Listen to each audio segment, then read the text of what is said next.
Okay, well, welcome to the last day of the MCIC series. The MCIC series is a virtual conference series that has been hosted through the month of March. It has been hosted by the Department of Campus Climate, and we've had a lot of other partnership across the institution. This morning, I saw that we have had over 600 people register for the conference, which is amazing. I really appreciate the engagement and support, folks viewing live or watching the recordings.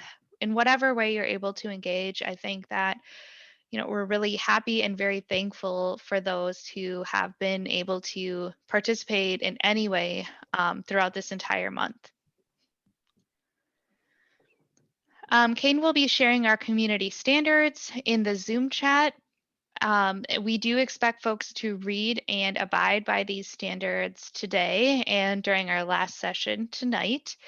I will ask that folks please mute your microphones at this time. This just helps reduce background noise and is also respectful to our presenters.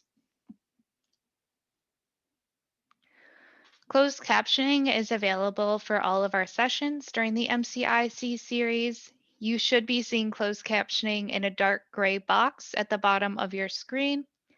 If you do not, you can look for the CC button or More button in your Zoom controls and click View Live Transcript.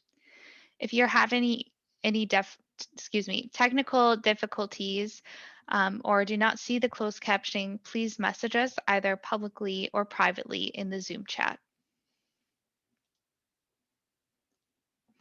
Most of the most of the sessions during the MCIC series will be recorded. This is being done to make them as accessible as possible for those who cannot attend the live sessions. This session now is being recorded. Recordings will be available up to 3 business days after the live session, and you can find them on our Campus Climate YouTube channel or on the Campus Climate SharePoint site. If you have questions, comments, or concerns at any time, either today or in the future regarding the MCIC conference, please message us in the Zoom chat or via email at campusclimate@uwplat.edu. During today's session, I will ask that if you have any questions on the content and I'm presenting, if you'd like to put them in the chat, Caden will help monitor the chat, and you can also message him privately if there's something you would like to share anonymously. So now I would like to present us, Campus Climate. So today's presentation is entitled Throughline Presents Codeswitch, and it is part of our Campus Climate Podcast Club series. So the podcast description for today, the principal chief of Cherokee Nation told his people to stay strong during this pandemic and to remember how much they've endured over a long history that includes the Trail of Tears. This week, we share an episode from Codeswitch that takes a look at an almost 200-year Cherokee family feud, the right to representation, and what both things have to do with the Trail of Tears. This program today will operate much like a book club discussion group. Participants will be expected to listen to the podcast prior to the designated meeting time. Campus Climate staff will lead dialogues around topics and themes presented in the podcast episode. And our hope is that this program will provide a more accessible way to engage virtually with one another. This program is led by Emily Steyer and Caden Carpentier, staff in the Department of Campus Climate. And now I'm going to share the presentation for today.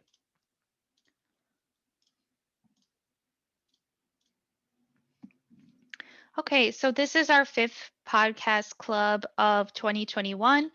We did also run a podcast club in the fall, which was actually Codeswitch, so we're kind of merging them together this time.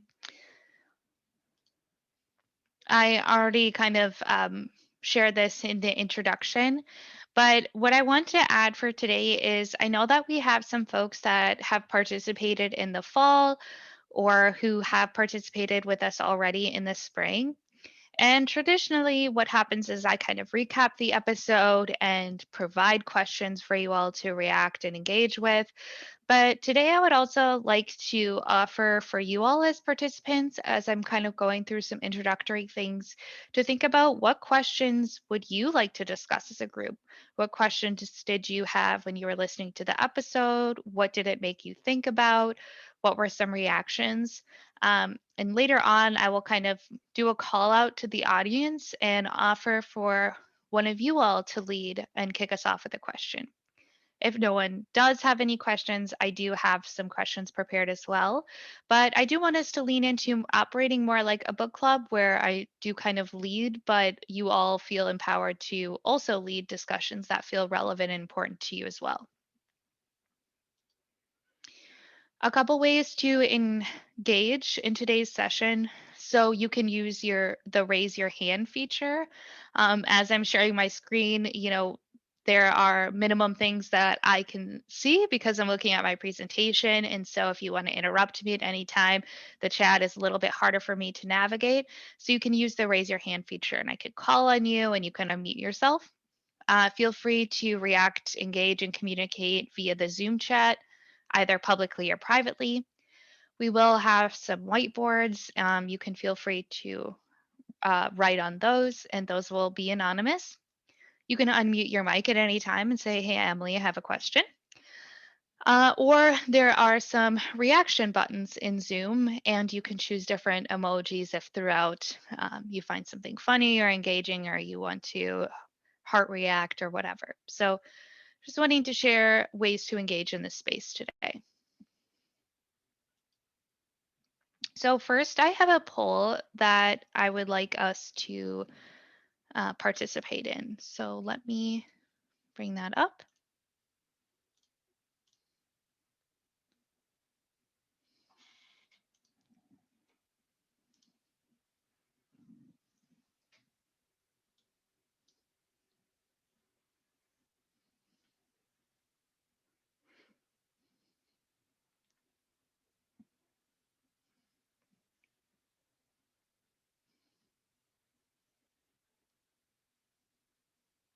Oops, this was not the right poll.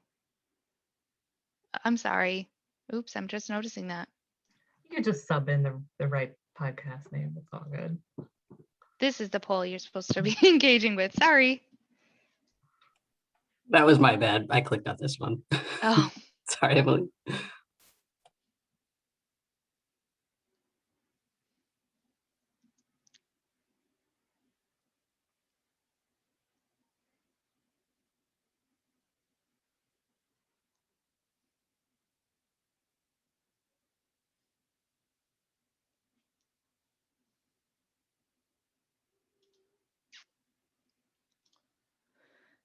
okay. So the first question was, were you able to listen to the podcast today? A majority of us were, and some were not. So I do have, there was a documentary mentioned in the podcast, and I actually found that documentary. It is free and it's only 10 minutes long. So instead of me blabbing and recapping the podcast, we're going to watch that documentary together.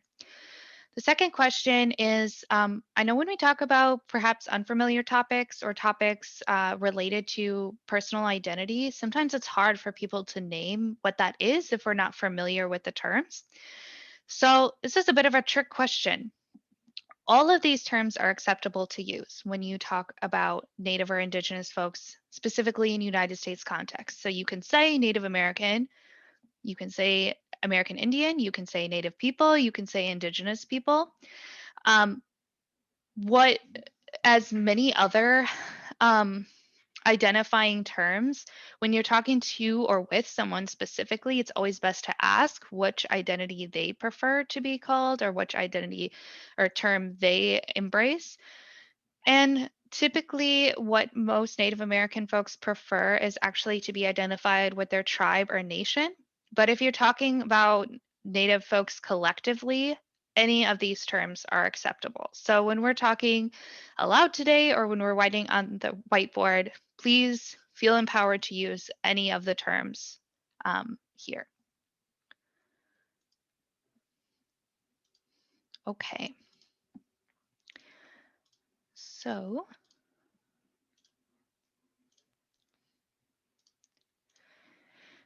So I just wanted to provide kind of like two sentences that recap the podcast for today, and then I will share the documentary. And so we walked. So um, the podcast was mainly about a treaty that the Cherokee Nation signed, and that was called the Treaty of New Echota, and that was signed in 1835. And essentially, that caused quite a rift in the Cherokee Nation. So, a lot of folks were like, we don't want to sign this treaty because we don't want to give up sovereignty. We don't want to move. We don't want to be pushed out of our land. And by land, that was more Carolinas and Georgia's. And there was another camp of folks that were like, okay, but if we don't sign it, what might happen? Let's just sort of agree to what we know is going to be the inevitable and hopefully save us from being pushed out of our land. Well, no one knew what was to really come, perhaps besides the folks that made the treaty, aka are the white colonizers. But as a result, it led to what we know today as the Trail of Tears. A fourth of Cherokee Nation was lost, many of that being young children, babies, and elders. And so, even just having their nation be repopulated and rejuvenated was very hard. They were pushed into Oklahoma, and many were lost along the way. And still, even today, there is a rift within the Cherokee peoples because of this treaty that was sort of signed behind each other's backs way back when. And in that treaty, though, what was promised was that if you sign this treaty, you will be able, you being the Cherokee Nation folks, would be able to have a delegate in the House of Representatives. That was 186 years ago. A delegate was appointed. Her name is Kimberly Teehee, but she is currently has not yet been seated in the House of Representatives as of today in 2021. When she does, it is expected that she will by the end of the year. But when she does, she will become a non voting member, similar to delegates from US territories. So there's a lot of complicated things in that, right? This is not the first time where we've heard about a treaty that has not fulfilled its promises. But essentially, that was what the podcast was about. And it was providing a little bit more of an accurate portrayal of the Trail of Tears and sort of what led up to them being moved out of their homeland in the Georgias and Carolinas. And so they talked about one individual who is part of the Cherokee Nation and how she learned about this history of her peoples and how there has been such a divide. And so her and her dad kind of embarked on this journey to uh, go through that process of migration that her ancestors would have. And the documentary is called And So We Walked. And I'll just verbalize this description here. In the summer of 2015, Delana Studi embarked on a 6-week journey to retrace the path her great great grandparents took during the forced relocation of more than 17,000 Cherokee from their homelands in the 1830s. As many as 6,000 perished along the way. Accompanied by a documentarian and her father Thomas, a full blooded Cherokee who speaks the language, Studi began the modern day journey of her ancestral homestead in Murphy, North Carolina, which she discovered while doing research for the Creative Project a year earlier. Working in partnership with dozens of community organizations, they hosted workshops and storytelling circles at significant sites along the trail.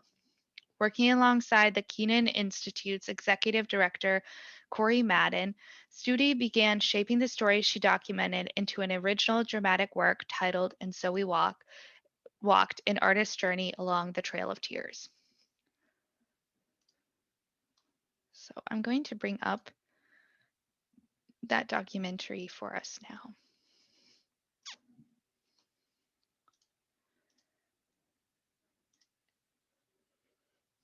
And Kaden did let me know it was a little glitchy before, so if there are problems, please just shout out, but I hope that it works for us.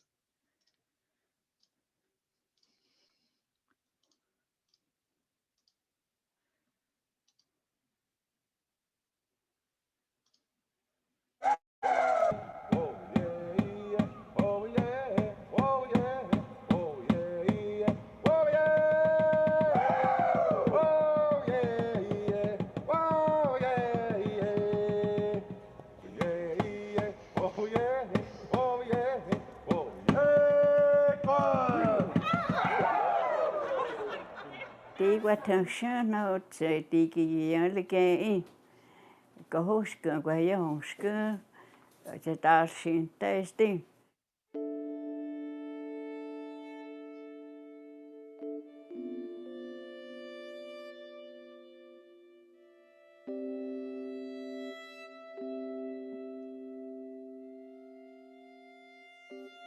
What we're looking at is a scar. When twins are conjoined, they may be able to separate them, and both those kids are healthy and happy, but they're always going to have that reminder that they were once together. All of these roads like this are reminders that at one time there weren't 3 Cherokee tribes. There was just one. The story of the Trail of Tears is not ours. So many of our people never went. Our story is about the resistance and what people did to remain.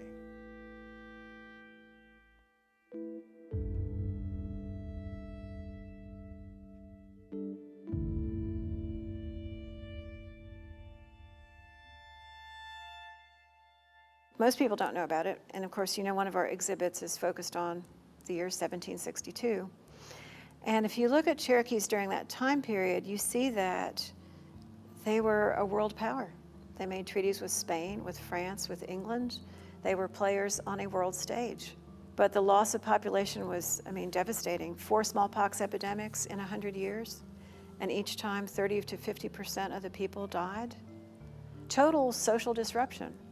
And that the Cherokees could go through that and still survive as a people with all this pressure from the outside, pressure to take the land. Just getting through that was an amazing accomplishment. This is where your grandparents walked. This is your story.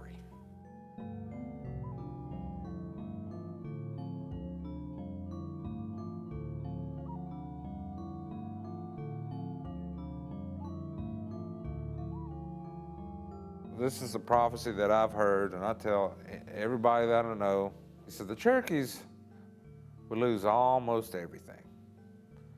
We would lose big parts of our land, big parts of our culture, big parts of our language. We'd lose so much. We'd get to the brink of being nothing. We would get it back. That all the other tribes would look at the Cherokees for their identity. The Cherokees are going to show people that it can be done. I've put my girls' lives at stake. I send them to school. I sent them since they were babies, and they go speak Cherokee all day long. So many people here, for example, don't even have the work that their grandparents did because those baskets, those pots, were sold to buy food for the family. So our collections become kind of a touchstone, right, for people who want to, how did my grandma make those rims on her baskets? Well, if we have them, we want them to come look at those baskets right here.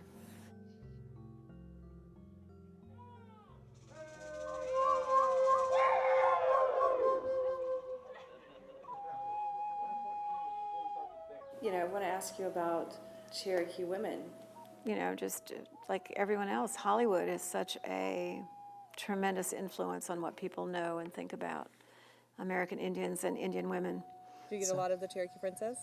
We hear that occasionally, and we try to educate that we don't have Cherokee princesses. Princess is a very European idea. It's just this Hollywood misconception that the princess, Pocahontas, the Powhatan, the princess aspect, and so we're trying to combat those as best that we can. And I see so many parallels with Cherokee women today who are still taking care of the children and running the households and keeping everything going. So when we look back at the clan system and descriptions of that, the point was that no matter what happened to a mother or a father, those children would be taken care of. And they would be able to live and survive and thrive. And I see so many Cherokee women doing this today. The federal government states that you're not American Indian unless you're a citizen of a federally recognized tribe. And I have some qualms with that, because there are many in this area whose family refused to sign the Dawes Rolls land allotment. And because so, they can't be citizens. It's a very strange dichotomy, where we have some of those who really are and who can't be, and some of those who say they are but aren't. But yet the federal government says you have to be a citizen of a federally recognized tribe in order to be American Indian. You know, the Trail of Tears, for the most part, has just been a kind of a crutch to our people. Anything that happens bad to us, we blame somebody. But from my standpoint as Cherokees, we can document that we've been around at least 12,000 years. We say we've always been here. We've endured famine, we've endured war, smallpox, acculturation. We're still here. We still get up. We still do what we're supposed to do. I choose that to typify who we are rather than the Trail of Tears. Why do you prefer to be called Native American, American Indian? I prefer to be called Bo. You can call me by my Indian name, Dun Udzana Delagiski. That's my Indian name. I earned that. I worked for that. It's me. As a warning, Ancestry.com is a crowdsourced website. It is not always correct. It is not always correct. I had a lady who called in. She had her DNA done, and she didn't know how to read it. I asked her to read it off to me, and said, oh, she was part Scandinavian, part Irish, part British, and then European. It's like, well, ma'am, I'm sorry to tell you this, but you're not American Indian. Well, how is that possible? My Ancestry.com says I am. I'm sorry, ma'am, your DNA is going to trump a crowdsourced website every time.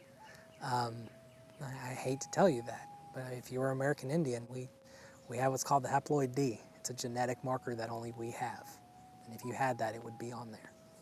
Because one thing that hurts our cause a lot is self-identifying Cherokees. We get a lot of misconceptions, a lot of stereotypes, a lot of misappropriation. And when you have a lot of self-identifying people, they say, oh yeah, you know, I grew up in a teepee and my family powwows, and I'm sorry, we don't do any of that. It's that Hollywoodification of the American Indian, or the reason we ask for them to do the research, because if they are Cherokee, we want to educate them.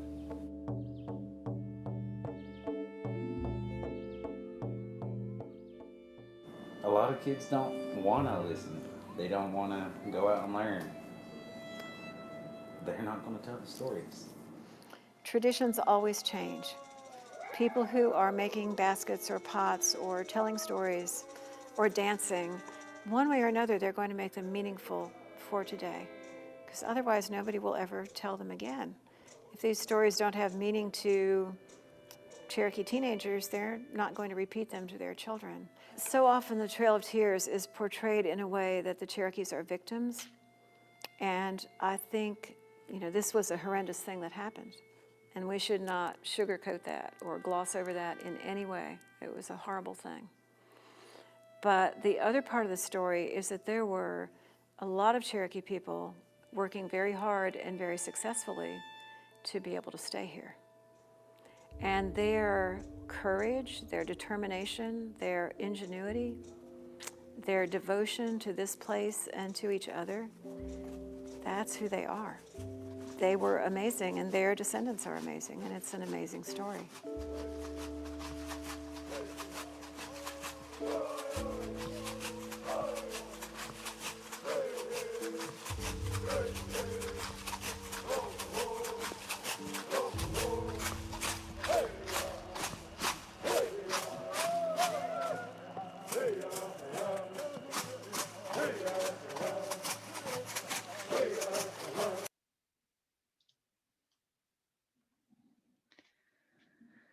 So I want to invite the group to share any reactions to the film or reactions after you listen to the podcast even.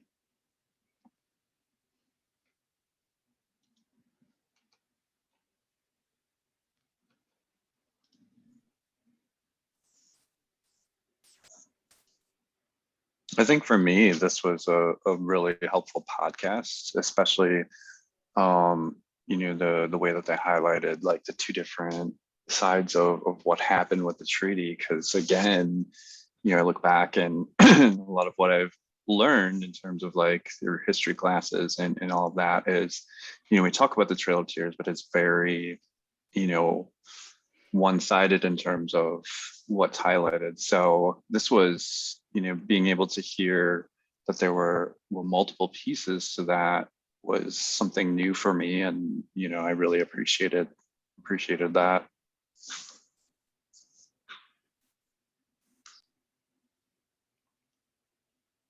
Yeah, thank you, Jason. I agree. It showed me how much more complicated the story was, and we learned about, two families listening to the podcast, but how many other stories were there aside from just those two families being highlighted? But I appreciated it being told from the Cherokee Nation's perspective, and I think that was important, and I also really liked the documentary too.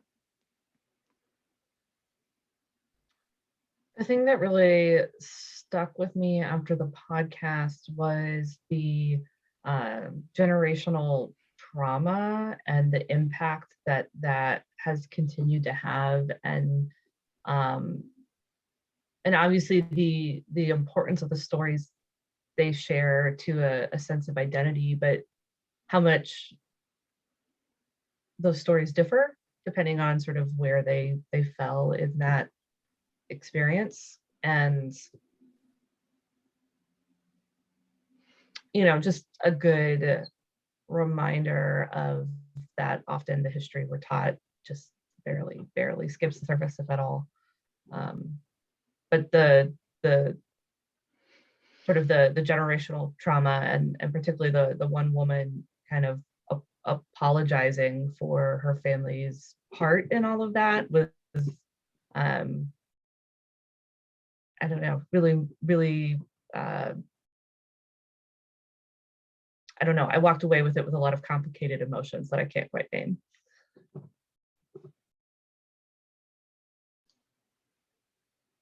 Yeah, and I feel that I agree. Not only was this a story about how a nation was moved from their homeland and obviously all of the tragedies that came with that, but just how that tragedy has stuck to today. So not only did it move a nation, it also tore a nation apart. And those sentiments are, just from this one perspective, we obviously don't know from everyone, but they're still felt in some way. There's still some hurt or sense of betrayal, and that is still present today. And yeah, I had just no idea.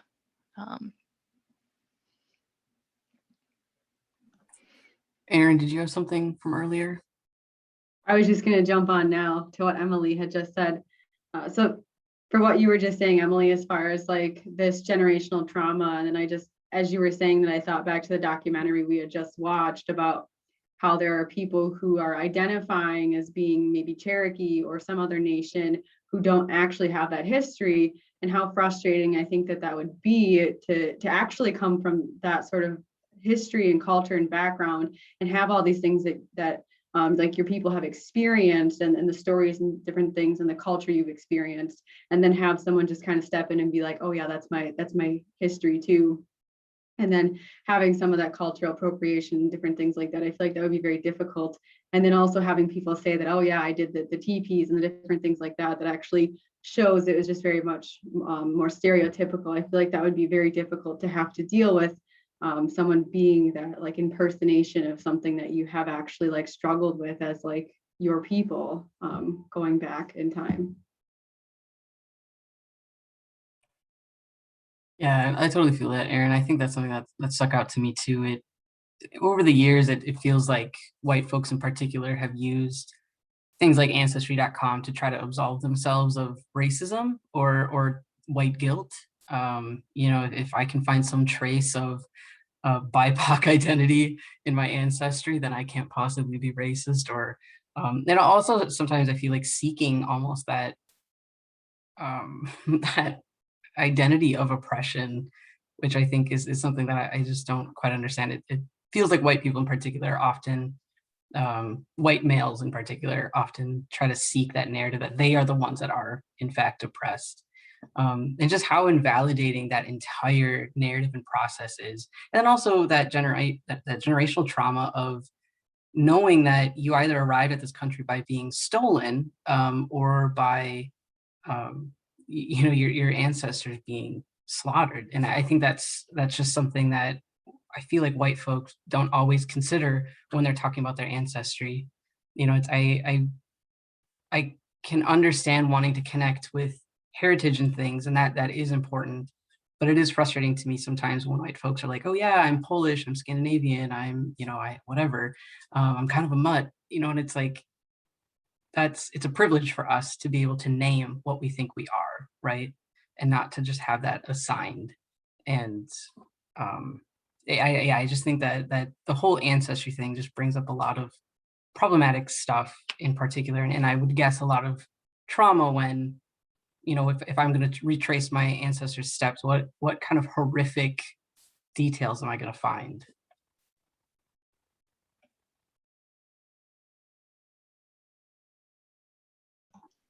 And not at all trying to sidetrack, but one thing I noticed in the video too, and it's always something I've really appreciated about a lot of Native American type cultures, is that sense of community, and just a lot of the celebrations that they are able to have together. I don't actually have that really in any of my cultural background. I don't have people I necessarily, I know there's family gatherings, but it's never as celebratory or like what they get to do. And I guess I always really appreciate that, and the fact that they were talking about when children are raised in the extended family, and if something were to happen to mom and dad, they will continue to be raised. There's a lot of those values that I often learn about that I really appreciate, and wish were more incorporated in mainstream culture, and things that we, as a larger culture, I wish actually incorporated more. It was interesting, Erin. I had a really similar thought process as someone who identifies as queer, and a lot of my formative experiences in that kind of coming in realization process, were very isolating in a lot of ways. And it caused me to think about how, obviously this is fundamentally different, but that sense of community. And while there has been all that trauma, there's still that shared experience that they have with one another. I don't know, it kind of a sidetrack from the purpose of the podcast, but I had a similar thought. Yeah, I definitely relate to what you're saying, Victoria. So when Erin, you were pointing out the sense of community, I thought in my own life, that's not something that I can claim based on my racial or ethnic identity, but because of my own experience within the queer community, I know if I ever did have a child or needs, that the community would be there to support me if needed, but it's not really as a result of my racial or ethnic identity. And I also kind of wanted to just name, so when we were talking before about how we wish this were perhaps part of mainstream culture or integrated in mainstream society, I just want to pose the question, when we say that, do we mean white society? Because I think that some of this communal traditions or having maybe multiple generations in a home and raising children, we don't just see that in native and indigenous communities. So I kind of want to offer that and see what folks think. Do you feel like that's an appropriate framing of what we mean when we say we wish that was part of larger society? So I definitely probably meant white society. So I don't get to experience other cultures very much and get much insight. So, you know, this type of thing is very enlightening. And I do often see, you know, some of these celebrations, and it would be wonderful to get to like see in person, but I know it's not my place. So I don't ever want to invite myself into that space.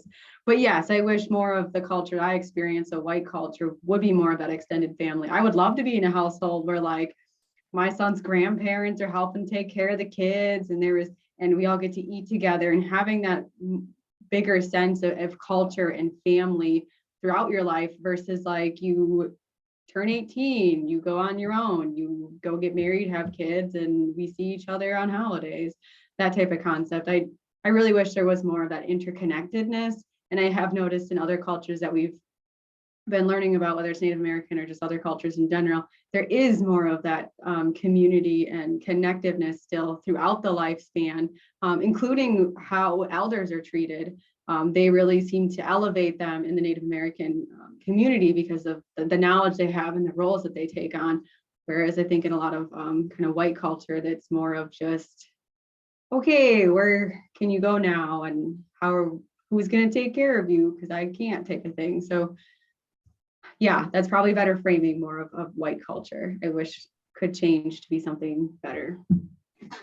I think too that, and this is, we kind of spun off here, but we want to be careful not to romanticize that either, you know, so because there can be pros and cons to, you know, it was interesting listening to Corey talk about being queer and African American, or, you know, queer folks in the Hispanic community and what that feels like. So, you know, there can be pros and cons to, you know, different communities. And it's nice to highlight the pros of, you know, families like respecting elders, but, you know, that might be a community where people who do identify as queer might not feel as comfortable either, you know. So those are just things to think about too, that as we intersect. Yeah, this conversation, so I did listen to this podcast. I didn't remember doing it because I didn't do it for this, but I did listen to it a while ago because I was listening to Codeswitch. It was very, very interesting to me to understand that I had no idea, first of all, which is another, why do we have no idea about the history of the Trail of Tears, even if we've heard about it, just how it divided the Cherokee Nation itself. That was a super interesting piece to me about this whole story. And just having those folks be able to describe that experience and how that migrated itself down to this generation was very interesting. And like you said, Emily, I really appreciated it being told through people in the nation. That was really interesting. And just even for me, recognizing where the original Cherokee Nation was, like in southeastern, you know, I think it's South Carolina, right? So that was super interesting for me. Just geographically, we always think of Native Americans as, you know, in Wisconsin, we have the Ho-Chunk, and out west, they have Cherokee, right? So that was super interesting for me. But also when we talk about people's identities, this has come up for our family a lot, which I'm sure it comes up for lots of folks. So like at school, most of us had days where it was like, you know, bring your family's ethnic food to school. So like, where does that leave someone who is adopted or doesn't know their ethnic history? You know, do they just bring Irish food to school then? My African American adopted son, like where does that go? So we have all these things. You guys have taught me a lot about, you know, folks with different abilities. It's just always interesting to think about all of these things that we do, whether it's making a family tree or ethnic day at school or all of those things, and how those might be leaving other people's perspectives out, or actually like doing damage to people. So yeah, this is another, you guys spun me off onto that, but yeah.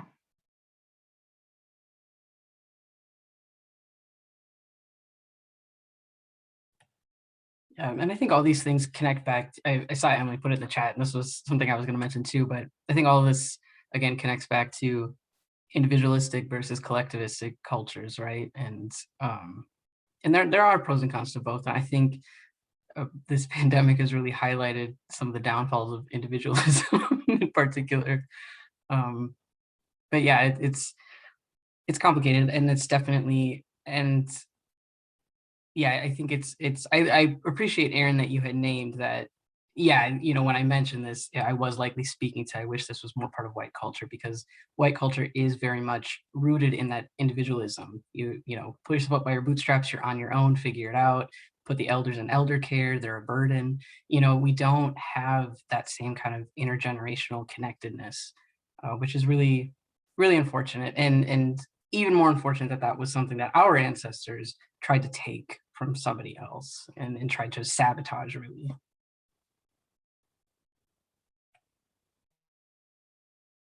Yeah, honestly, not just tried, but succeeded at it. I mean, how many cultures do we look at where, I mean, we literally stole their children and put them into schools. And, you know, like, I mean, that was done to multiple indigenous cultures.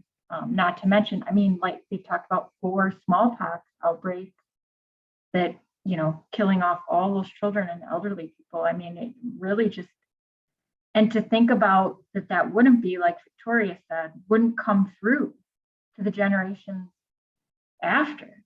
I mean, that generational trauma is, I mean, it's so prevalent today. And just trying to ignore that history, that's the frustrating part right now, is as we learn more about what we don't know, the folks that are so resistant to learning those things, it's really frustrating. Like, as somehow, if we learn about these negative things, I would like to think that most people would not want to repeat the same mistake. It's okay to learn about the good and the bad part so that we hopefully don't do it again, you know? But unless we know, yeah. I find it interesting. Oh, sorry. Did you want to go, Victoria? You can go, then I'll go. Okay. You know, in terms of kind of the things that our country has done, in terms of like imprisoning people and concentration camps and all of that, I think it's interesting to see circles where the conversations are brought up of like, oh my gosh, like, you know, can you believe how horrible China is and how they treat their Uyghurs? They set up these, you know, they're called educational camps, but really they're concentration camps. Like, China is this horrible, like, human rights violation country. Yes. And like, how can you, and at the same time, these circles also ignore and say, well, yeah, we did that in the US, but that's back in history, you know, that's not happening anymore. And I think that's really frustrating in terms of, you know, when I hear that, you know, like, okay, you're willing to, which is good, to bring attention to, you know, what some of these other countries, some of these other places are doing. But at the same time, you also, I mean, I feel like we also need to recognize how horrible things we did in our history, and we did exactly the same things of what some countries are doing currently. And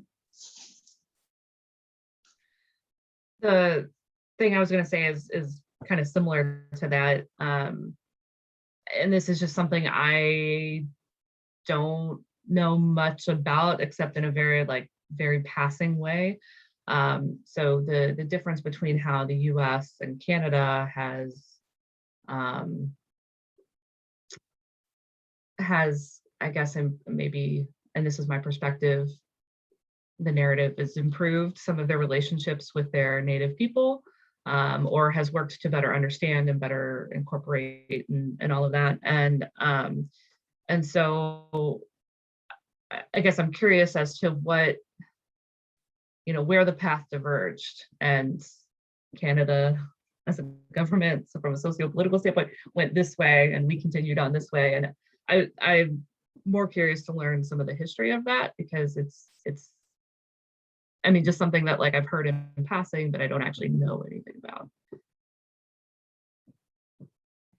Yeah, it's really interesting to me, Victoria, when you go, because so much of this talk has been about like America as like we're super individualistic, right? So that's where, but when you think about the folks that were emigrating to Canada, you'd think that they were similar, right? So how Canadians end up with socialized medicine, better gun control laws,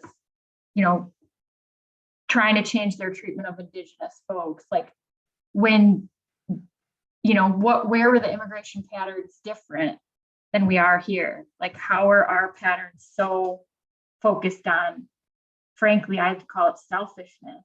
Some people want to call it individualism, but it's really focused on me and my family, not on taking care of the collective, right? Where did those diverge? That'd be an interesting thing to spin down, Emily and Kaden.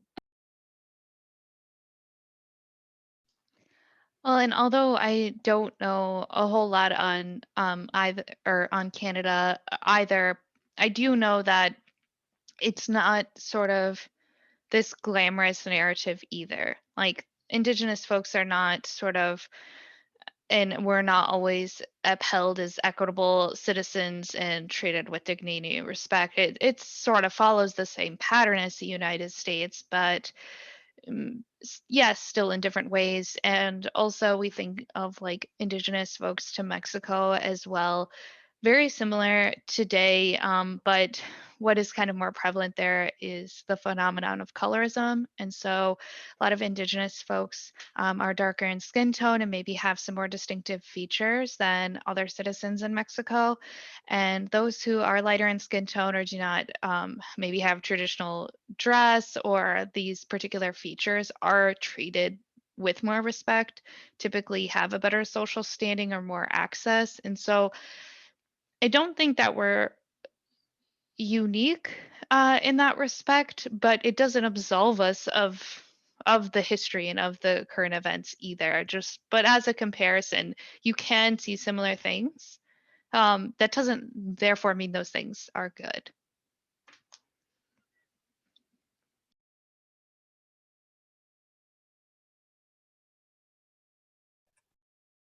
This is kind of on a different note, but I think something that I noticed a lot this year was as a lot of these race-related conversations have been happening around our country, I've seen more and more white people like posting things about like, why does everybody, name that they're 1/4 Native American or that they're 1/8 this, and why can't you just be full one thing? And it's ironic to me because I don't know if the rest of you know this, but white people and the United States government developed blood quantum levels. Like that was a system that we literally created to differentiate and tell people whether or not they could classify themselves as Native or not. And now that I mean, that system has always been used to harm Indigenous folks, but in particular now it's white folks not even knowing that and being frustrated that people are identifying themselves within those quantum levels. And it's like that they literally have to. The United States government is literally requiring them to do that. But then also just, how problematic that is. And it does make me wonder too, generationally, how far away you get, based on blood quantum, if we follow the blood quantum rules, like how far away you get in your ancestry to the point where, you aren't able to identify as Indigenous, or, so what does that mean in terms of you trying to discover your heritage, and what does that look like?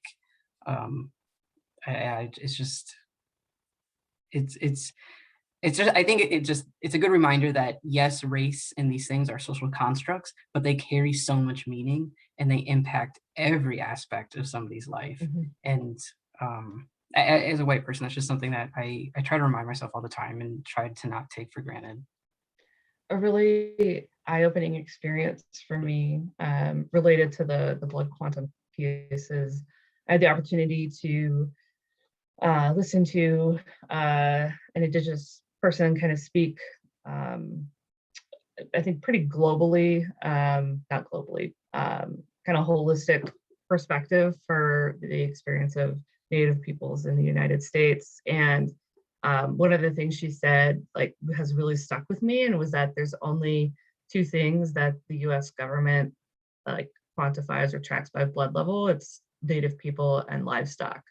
And that was, and I don't know, her saying that has really stuck with me, and that was a really eye-opening experience for me to hear that. And then obviously she talked about it quite a bit more, but yeah, I see your emoji, Emily. It was very profound. And you think about like how that's tied to so much. Like Victoria, I thought you were gonna say like, what about like Native students, right? Like there's benefits that folks get, like even if they wanted to opt out of that system, they would lose out on, you know, college tuition, you know, being part of like travel funds, you know, from casino. Like there's all these reasons why they're almost forced into being, you know, part of that system, even if they didn't want to. So yeah. And if some of us were here the last time for the census conversation, this is not the only time in which the government has decided that, you know, we're going to quantify people's blood. So as a reminder, at one point for the census, if you had any drop of person of color, and at that time it was essentially black and white, but if you had any drop in your ancestry, you were counted as black. And so that was, you know, just another example of when that happened. I do know that we are right at time, so if folks do need to head out to another meeting, that is perfectly okay. Thank you all for being here. I really appreciated the dialogue and conversation, and I know a lot of familiar faces here that you've been in other things too. So I'll stay for a few minutes too if you want to continue to chat, but have a great afternoon. Enjoyed the conversation, everyone. Bye. Bye.